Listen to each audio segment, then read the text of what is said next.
Sup guys, it's Alex here, and welcome to the February 19th edition of the Bracketology update. And man, we are so freaking close to March Madness. We are only, less than 10 days away from it turning to March, and then by then we'll have like 2 weeks to go until the Selection Sunday, and it's just coming up quick. Less than a month to go. Man, I'm so freaking excited for this to happen. I mean, this weekend we get great games like Michigan and Ohio State. I am really excited to see how that goes. I mean, Michigan just beat Rutgers last night, and then Ohio State did struggle a little bit with Penn State, but ended up winning by 10, so a good win for them as well.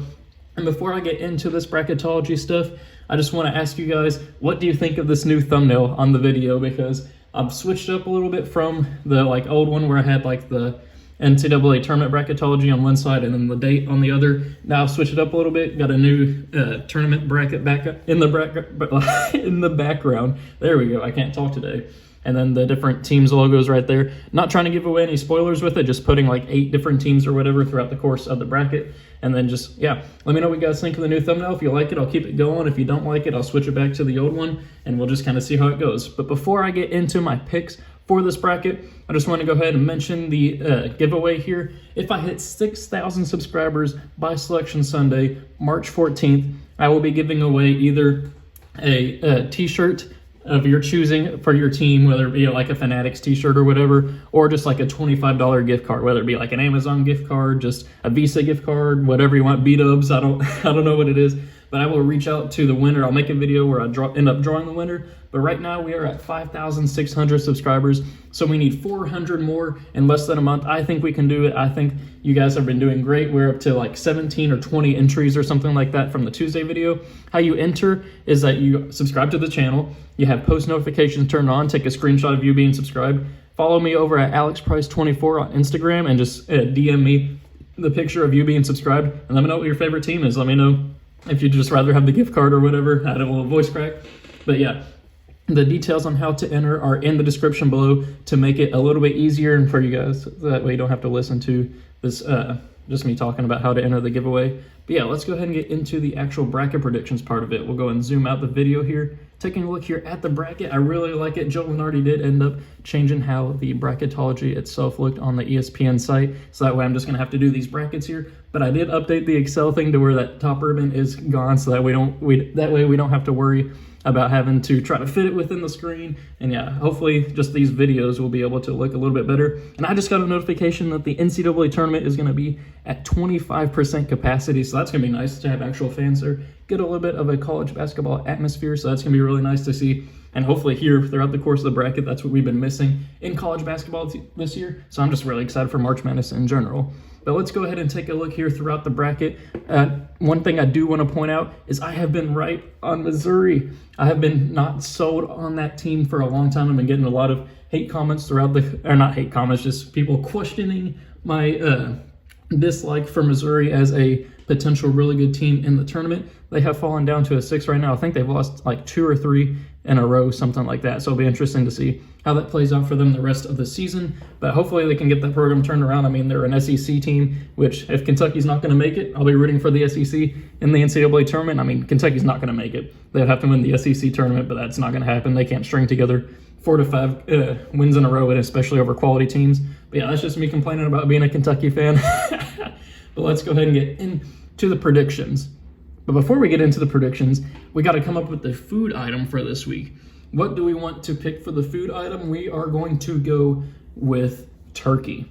Now you can put turkey breast, like the deli meat or whatever. You can go with turkey, like a good Thanksgiving turkey. You can go with like a barbecue turkey. You can go with just the pure dry turkey. I don't know, whatever you want to do. Just comment turkey below if you're watching at this point in the video. It's just over 4 minutes in. So comment turkey below. I will like all comments that say turkey. And yeah, so let's go ahead and get into these predictions. So up first, we're going to have Gonzaga obviously beat the winner of NCAA and Wagner, if I can pick Gonzaga. There we go.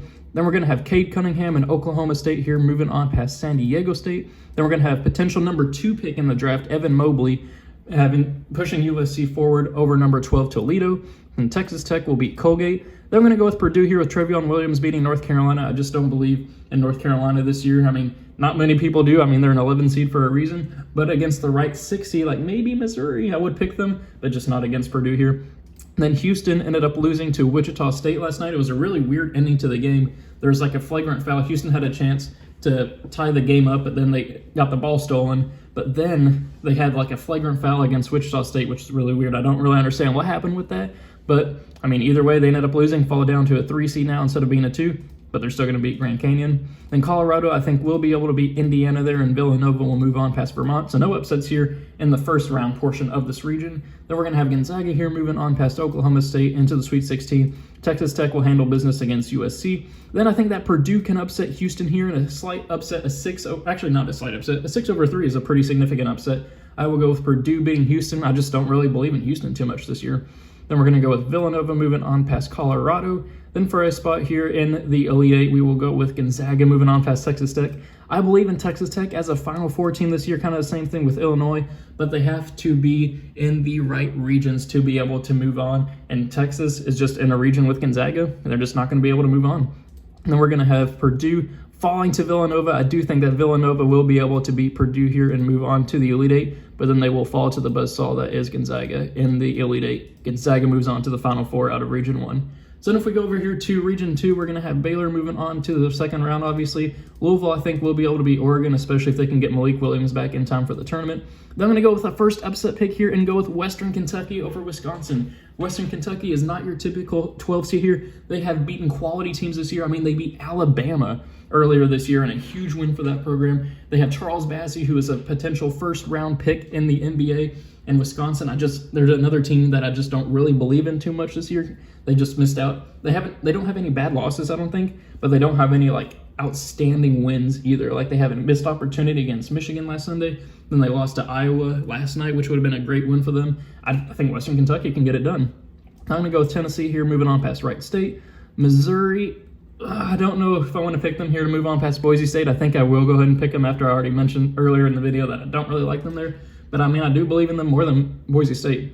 We'll go with Virginia over Liberty. Florida, I think, will handle business against VCU, and then Iowa will move on past Siena. Then Baylor will beat Louisville to move on to the Sweet 16. Then I'm going to go with Western Kentucky continuing their run here, making it to the Sweet 16 as a 12 seed over Tennessee. Tennessee is another one of those teams that hasn't been looking too great recently. Maybe they can turn that program around, or not program around, maybe the season around.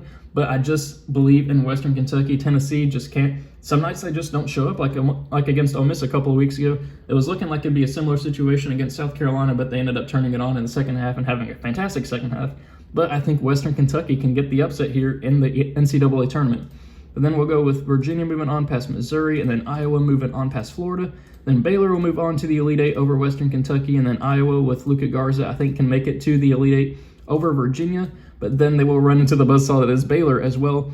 Baylor moves on to the Final Four. So then over here in Region 30, we will have Michigan moving on past Texas State. BYU, I think, can handle business there against UCLA. Belmont, another 12/5 upset over a significant blue blood team in Kansas. Belmont's only lost one game this year. I think they're 23-1 right now, and Kansas just can't seem to put it together for some reason. Kansas can't. Just funny situation right there. But then we'll go with Florida State moving on here past UC Santa Barbara. Arkansas, I can't remember what his name is, but I saw some crazy statistic to where Arkansas is like 16-3. I think his name is like Justin Smith or something like that. Quote me if I'm wrong. Let me know in the comments section if you're an Arkansas fan. I think they're like 16-3 with them, but then or 16-2 or something like that. But then 1-3 without him. So this team is really good when they had this player. I can't remember what his name is off the top of my head right now. But I think if he is back for the tournament, I think they can make a pretty decent run. I got Arkansas here moving on past the winner of Maryland and Stanford, which I think would be Maryland. Then West Virginia will move on past UNC Greensboro. Clemson, I think, can beat Seton Hall. And then Illinois will beat... Actually, you know what? I'm going to switch that. I'm going to go with Seton Hall here, pulling off the 10/7 upset over Clemson. And then Illinois beating Eastern Washington. Then Michigan will beat BYU to move on to the Sweet 16. Florida State, I think, can beat Belmont. I'd love to see Belmont pulling off the upset. West Virginia, I think, will be able to beat Arkansas here, though Arkansas can definitely pull off the upset there. And then Illinois will move on past Seton Hall. And we're going to have Michigan moving on past Florida State, and then Illinois moving on past West Virginia, which sets up Michigan and Illinois here in the in the Elite Eight. It's a battle between it's a battle between me and the commenters, the viewers, the subscribers, whatever you want to call them. I believe in Illinois, but all of you guys believe in Michigan. I got a lot of Michigan fans who are subscribed to me and watch these videos, and let me know in the comments section whenever I don't pick Michigan to move on. and I think I will hear it from them again because I am going to go with Ayo Sumu, Kofi Coburn, and Illinois moving on here to the Final Four from Region 3. But then over in Region 4, we're going to have Ohio State here moving on past James Madison, Loyola Chicago pulling off the victory there against LSU. Creighton, I think, will beat the winner of Minnesota and St. Bonaventure, which would be Minnesota. Texas here, I'm going to go with an upset pick here. I'm going to go with Wichita State. They're not a typical 13 seed. They're the automatic qualifier from the American as of right now just because they're first in the standing. And then Texas, I think, has lost like 4 out of their last 6 games or something crazy like that. I think that's right for a perfect 13-over-4 upset. Then we're going to go with Virginia Tech here, moving on past Drake. I don't believe in Drake too much anymore, just watching their series against Loyola Chicago this past weekend. And Oklahoma, I think, can beat Winthrop. Then we're going to go with Rutgers moving on past Xavier, and then Alabama moving on past Sam Houston State. Then we have Ohio State moving on past Loyola Chicago to move on to the Sweet 16. Creighton, I think, can handle business there against Wichita State. Oklahoma will move on past Virginia Tech, and then Alabama will move on past Rutgers. I know in the last video I had Rutgers moving on to the Elite Eight, beating Alabama, but I watched that game against Michigan last night, and though I do believe in Rutgers, I think with the right matchups, I think they can make a run in the tournament. I just don't think it's going to be against Alabama. And I'm backtracking what I said on Tuesday, so there we go. Then Ohio State will move on past Creighton here into the Elite Eight. And then Alabama in a rematch here against Oklahoma. I think Oklahoma beat Alabama. These two teams played a couple of weekends ago. I honestly can't remember who won that game. But I believe in Alabama to beat Oklahoma here. And then I believe in Alabama to move on to the Final Four out of this region over Ohio State. I just don't know. I mean, maybe E.J. Little on Ohio State can take over it near the end of the game. But I just don't think that Ohio State has that closer. I think that they're a team of really good players. I just don't think they have a great player that can lead them into the Final Four, and I think Alabama will get that job done. I mean, they scored 115 points last week, or a couple of weekends ago. I think Alabama moves on to the Final Four out of Region 4, which sets up Gonzaga and Alabama. Gonzaga is going to win that one to move on to the national championship game. Then we get the long-awaited rematch of Baylor and Illinois from earlier in the year, where Baylor won by like 13 when Illinois had that stretch to where they didn't score at all in the second half. I think that Baylor will get the victory here. It's going to be super close. It's going to be closer than that 13-point margin, maybe like a 4 or 5 point margin, but I do think that Baylor will end up getting the victory there yet again. And this sets up the rematch of Baylor versus Gonzaga, the 2 undefeated teams in college basketball this year. 2 teams that were supposed to play in December, but it got canceled due to a COVID issue.